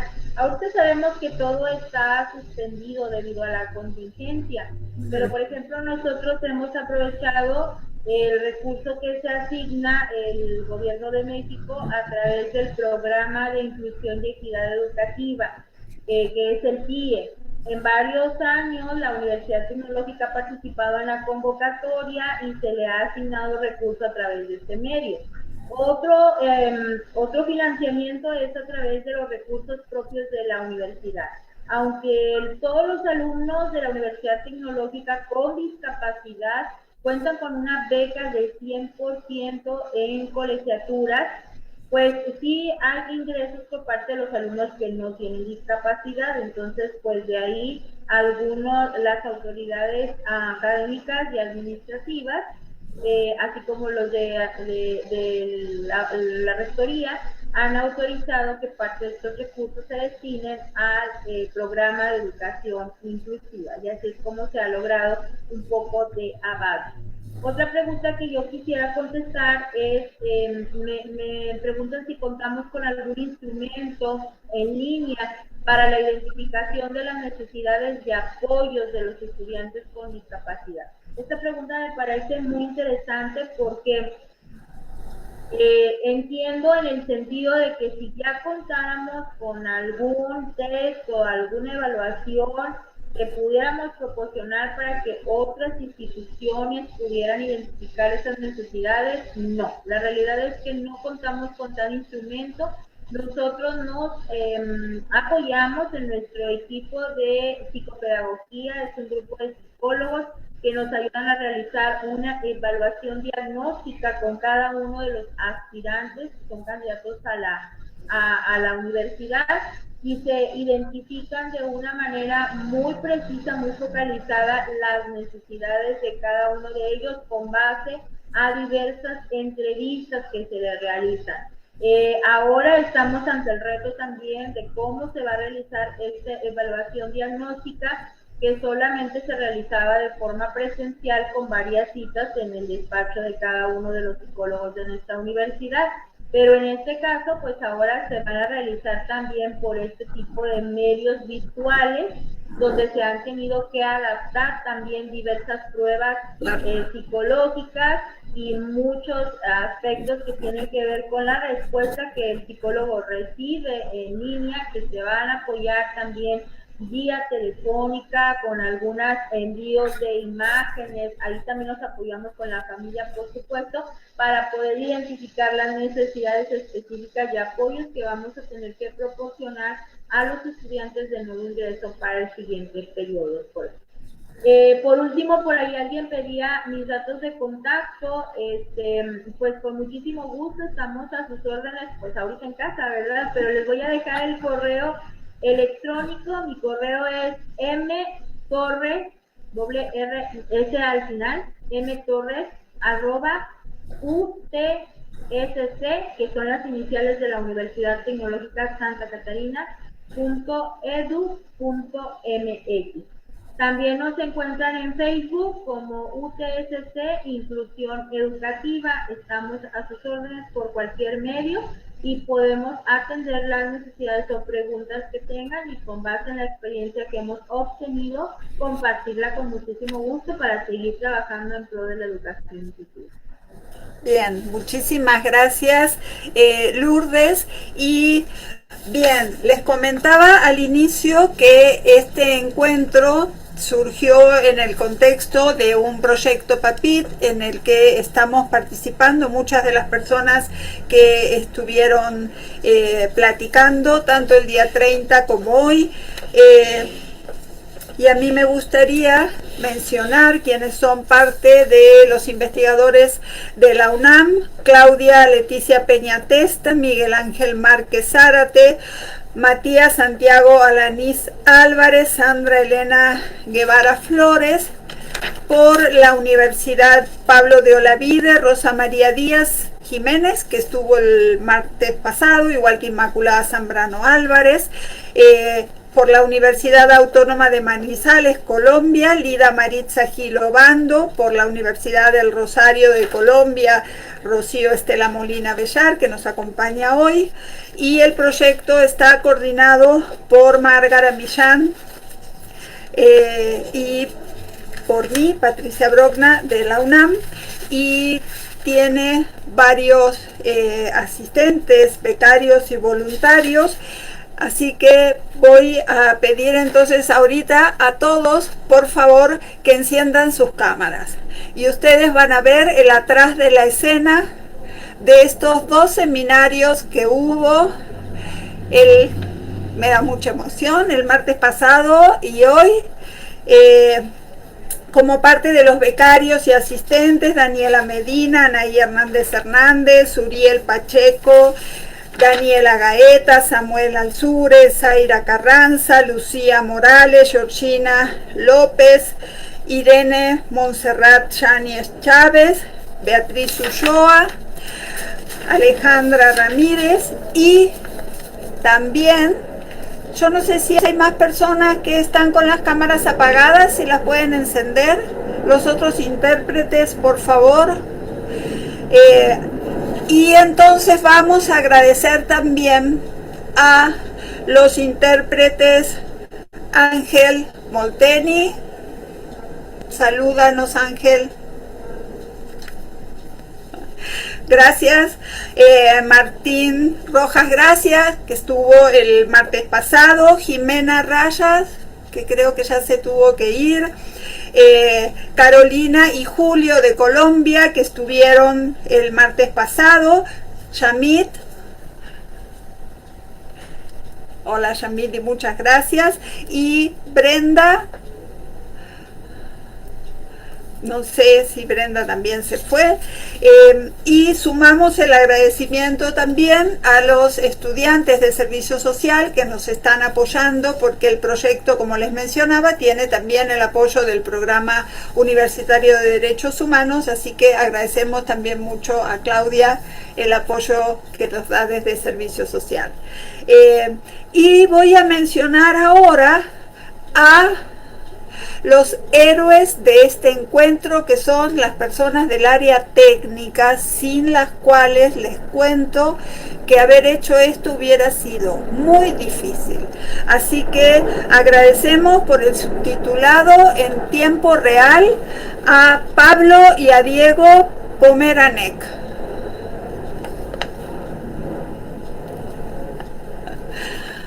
Muy bien, muchas gracias, Pablo, y también agradezco infinitamente el apoyo a Antonio Sacruz. Muchas gracias, Antonio, también es intérprete de lengua de señas mexicana y un genio en cuestiones de computación. Agradezco también a todo el apoyo en encuentros que hemos tenido que realizar fuera de estos espacios, con Rainier Benítez de la Universidad también de Santa Catarina, que nos ha apoyado, Alejandro Bosch de la Unidad de Atención a la Discapacidad, que también nos ha apoyado, y a Pablo y a Diego, que además de hacer el tema del subtitulado, se han esforzado muchísimo en cómo hacerle, porque quiero decirles que si las páginas web están en pañales en accesibilidad, este tipo de plataformas está en probeta, todavía no ha nacido la accesibilidad para este tipo de plataformas.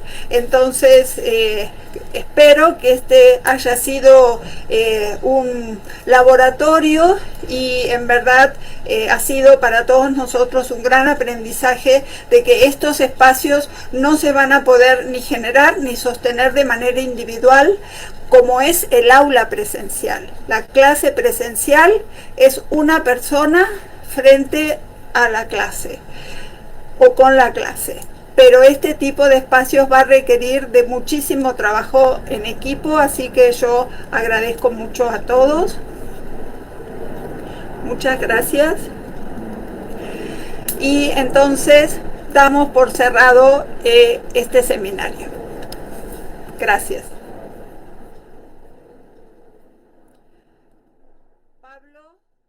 Coordinadora Proyecto PAPIT IA 30-30-20 UNAM, Patricia Brockner. Co-coordinadora, doctora Márgara Millán. Equipo del Proyecto de Derechos Humanos y Discapacidad PUD, Daniela Mata Medina, Daniela Fernanda Gaeta González, Claudio Aibet Bernardino Hernández, Iván Tapia. Equipo becarios PAPIT IA 30-30-20 UNAM, Anaí Hernández Hernández, Jesús Uriel Martínez Pacheco. Intérpretes Lengua de Señas Mexicana, Raúl Ángel Guerrero Flores, Jimena Montserrat Hernández Raya. Intérpretes Lengua de Señas Colombiana, Brenda Bello Contento, Yamid Esteban Torres Castillo. Apoyo técnico para accesibilidad en transcripción en tiempo real, Beatriz Ulloa Montemayor, Alejandra Ramírez, Alejandro Bosch, Pablo y Diego Pomenarek, Antonio Sarús, Rainier Benítez.